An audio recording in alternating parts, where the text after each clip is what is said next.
Planks are one of the most complete exercises for the whole body, but there are some mistakes that prevent us from obtaining the full benefits of them and gain strength.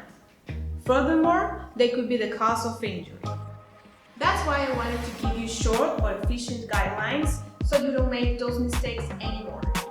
Make sure you watch this until the end because you will want to know every single one of them.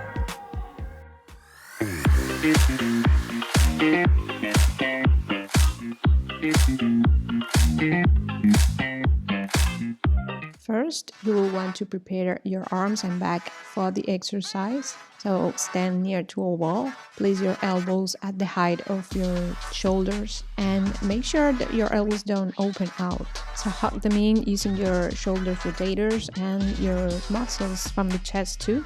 But what I really want you to feel is how your shoulder blades move away from each other. They move away, rounding your upper back a little. And this is the scapula protraction. This is what you are going to work to stay in the plank. Exhale, press, and you want to engage also the abdominal muscles. Now make sure your shoulders are down away from your ears, so press down and you can see how my side muscles on the back activate when I do that movement, and repeat for a couple of times. Now, keeping the action of protraction on your scapulae, lift your elbows to press with your hands so you start feeling the transition from the forearm plank to a full plank. Reject the wall with your hands to move away from it as far as you can, while you keep your blades separated. So instead of squeezing your shoulder blades behind, I want you to keep them away, separated. Don't let your chest open. Keep that area of the rib cage contracted. So even though you don't have your hands aligned with your shoulders, you're actually isolating your back and your core, which should be engaged in a plank position. In that way, you're gradually building the foundation for the full plank.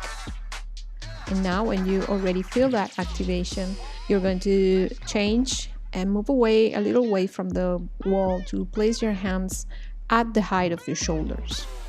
And start making the scapula protraction one more time. Start applying the same principles that you did on the previous variation, and additionally you'll feel your wrists stretching and you have to spread your fingers and feel the contact against the wall through all your hands. Reject the wall strongly, and once again keep your shoulders down, a long neck. Draw your shoulders up and then back and down. So you really activate the side muscles of your back. And if you try pushing with your shoulders up, you cannot move as widely as if you do having your shoulders down and back. Well, after you did all this work on the wall, it's time to move on to the floor. Starting in the same way with forearms on the floor. Don't go to a plank, just stay with your knees down. And again, careful not to open your elbows. Keep them under your shoulders and start pressing, moving your shoulder blades. And right here, your legs are relaxed, but your core is engaged. Draw your triceps in, feel the work on your chest too. And try not to tense your neck, it's just your upper back working. And the neck is just keeping the line of your spine. Shoulders down, and when you do that correction, your rib cage closes. And then making the same progression off the wall, lift your elbows off the floor and press with your hands. Maintaining the protraction on the scapulae, draw your navel in, and in this position you can feel more the activation of the pelvic floor. As I said, the whole core is engaged. Pressing one more time, and then use the reference of your elbows to put your hands in the same place to stay up in all fours. Doing the same scapula contraction, the protraction of the scapulae, moving away from each other and neutral.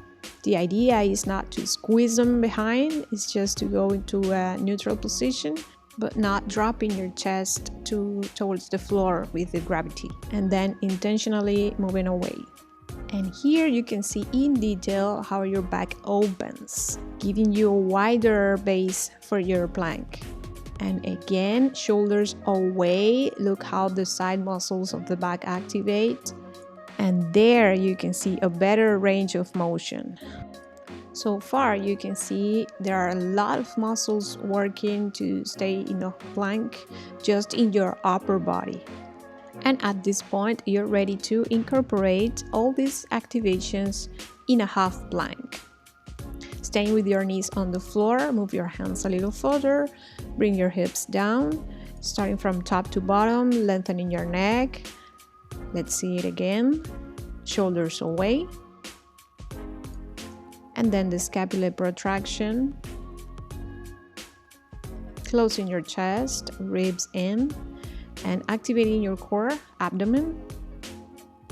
Then glutes. There you go. And you can stay there in a plank. You can see the detail of the glutes again. And when you contract the glutes, the hips automatically align with the body.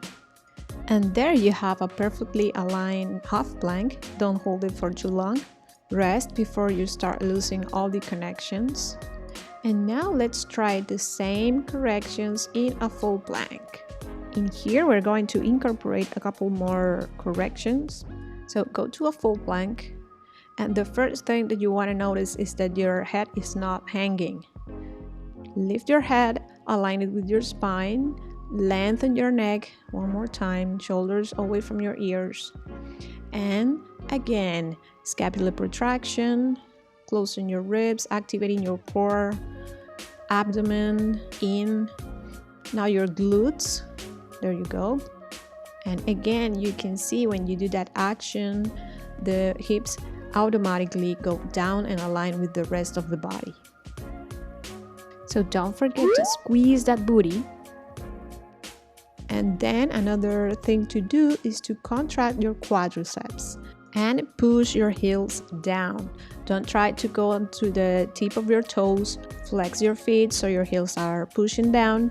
You don't even have to drive them over your toes, just press down.